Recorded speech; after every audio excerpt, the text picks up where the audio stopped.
وہ اسی بات تو بنتی ہے، یہ آپ نے ہی غوث علی شاہ صاحب کو مروایا ہے کہ یہ باتیں کھلوا دی ہیں. اس کے بعد سے وہ بیچارے اسی لیے کھڈے لائن ہوئے ہوئے ہیں کہ یہ صدارت کا سیٹ خالی ہوئی, ان کو نہیں بنایا گیا. ابھی یہ ایک سیٹ سندھ کی گورنر کی خالی ہے, سارا سندھ کہہ رہا ہے کہ جی ہمارے سے رابطہ کیا ہے. غوث علی شاہ بیچارے کا دور دور تک کہیں نام نہیں ہے. ایسے لوگوں مجھے آج سمجھ آئی ہے کہ اس کے پیچھے محرکات کیا تھے. ان کا نام ہے غوث علی شاہ, ان کا نام ہونا چاہیے تھا غوث علی بٹ یا خواجہ غوث علی, تو ان کو سارے عہدے ملتے. میاں صاحب نے, میرا خیال ہے خیر ان کی اپنی مرضی ہے, بعض لوگوں کے ساتھ ان میں شاہ صاحب بھی ہیں.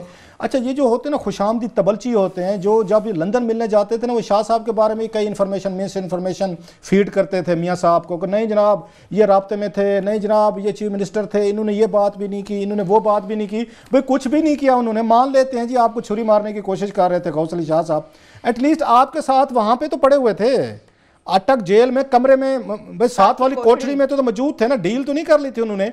تو زید احمد صاحب جو اس دن ان کے لاء منسٹر تھے, جو جناب آپ کے یہ ہوگا آفتاب شیرپور صاحب ان کے وزیر داخلہ تھے, میں لمبی لیسٹ گنوا سکتا ہوں.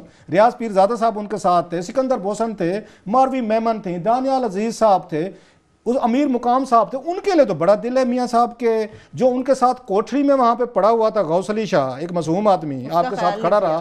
اس کے لیے وہ نہیں جی یہ جی سنا ہے یہ اندرون خطا اس میں تھے, یہ خیر لمبی بات ہو جائے گی. میں یہ کہنا چاہتا ہوں یہ بڑے بہادر تھے نا سارے, جو اب میں وہ سن رہا تھا کہ دان توڑ دیں گے, چنے چبا دیں گے, تو فیصلہ یوں آنا چاہیے, لوہے کے چنے سوری یہ کر دیں گے. سر 10 ستمبر 2007 میں بار بار کہتا ہوں, ارشد شریف اور میں وٹنس ہیں سر جی, ایئرپورٹ پہ ایک پرندہ پر نہیں مار رہا تھا. ان تمام نے جو آج ہمیں وہ کہتے ہیں نا کہ چنے ہم لوہے کے چنے سوری لوہے کے چنے ہیں تو ہم چبا نہیں سکیں گے. 10 ستمبر 2007 کو سر ایک چنا بھی لوہے کا ایئرپورٹ پہ نہیں تھا, کوئی بندہ نہیں تھا. انہوں نے فون کر کے گرفتاریاں دی تھیں, اور مجھے خود یاد ہے اوپر سے میاں صاحب نے فون کیے وہاں سے اپنے اس میں جہاز میں ہم شامل تھے, میں تھا ارشد تمام صحافی تھے. انہوں نے وہاں پہ اپنے فون سے انہوں نے ٹرائیاں کی, ان کے پاس وہ تھا سیٹلائٹ, ان کے پاس ٹیلی فون تھا. تمام کے تمام جو آج ہمیں بتاتے ہیں نا کہ چنے چبا دیں گے اور نہیں چبانے دیں گے, یہ سارے بند بھی تھے, یہ غیب بھی تھے, جو دھمکیاں دے رہے ہیں. جنرل مشرف کے ساتھ ریزسٹنس کی نہیں ہے. اب بیچارے 1999 میں بھی یہی حال تھا کہ جب یہ کو ہوا تھا اس وقت بھی کوئی نظر نہیں تھا آ رہا. مگر میں یہ جو آج اسمبلی میں ہوا ہے, میں سمجھتا ہوں کہ یہ جو سپریم کورٹ میں ہو رہا ہے نا اس کا شاخسانہ ہے. یہ جو ٹیمپرز وہاں ہائی ہوئے ہیں, باہر نکل کے ایک دوسرے کے سارے گلا پاٹ رہے ہیں, تو وہ اتنے زیادہ ٹیمپریچر ہوا ہے کہ اس کی نتیجہ یہاں پہ نکلا ہے. اور یہ اتفاق نہیں ہے کہ جب بھی اس طرح کا کوئی کرائسس ہوتا ہے تو وہ پھر اسمبلی کے اندر بھی جو ہے نا, حالانکہ میں سمجھتا ہوں آپ کا بھی یہی خیال ہے کہ تھوڑی سی چھوٹی موٹی اسمبلی میں ہوتی رہتی ہے, رونق ہے.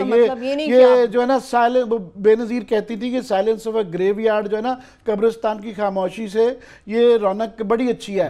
مگر یہ جو ہے نا یہ سنسٹر ہے, تھوڑی سنسٹر اس طرح ہے کہ یہ اس وقت جو ہے نا ٹیمپریچرز ہائی ہونے کا, کہ ایک دوسرے کے دستے گربا ہونے کا, کہ یہ وہ چنے جو لوہے کے چنے جو ہے نا اس سے ریلیٹڈ ہے کہ جناب یہ گند پڑے گا اور یہ اتنی آسانی سے نہیں ہو سکے گا.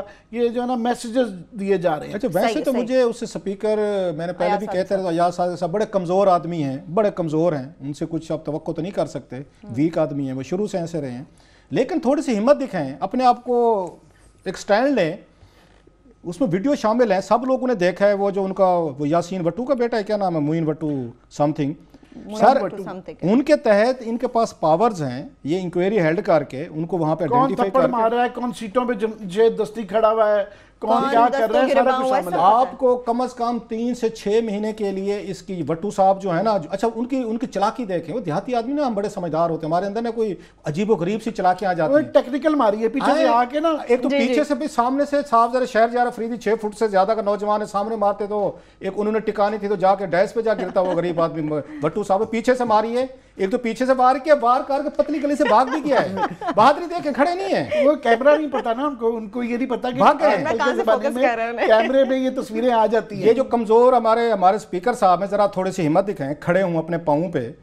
ان کو 6 مہینے کے لیے 1 سال کے لیے اسمبلی سے سسپینڈ کریں, ان کی تنخواہ روکیں, ان کی تمام پریویلیجز روکیں. جس طرح انہوں نے ہاؤس کی آج جو سب سے بڑی بریچ کی ہے نا بٹو صاحب نے کی ہے, یہ بریچ کا سارا ان پہ جاتا ہے. اس طرح کی یہ چیزیں ہوتی رہتی ہیں, ہم دیکھتے رہتے ہیں کہ ایک دوسرے کی طرف بڑھنا,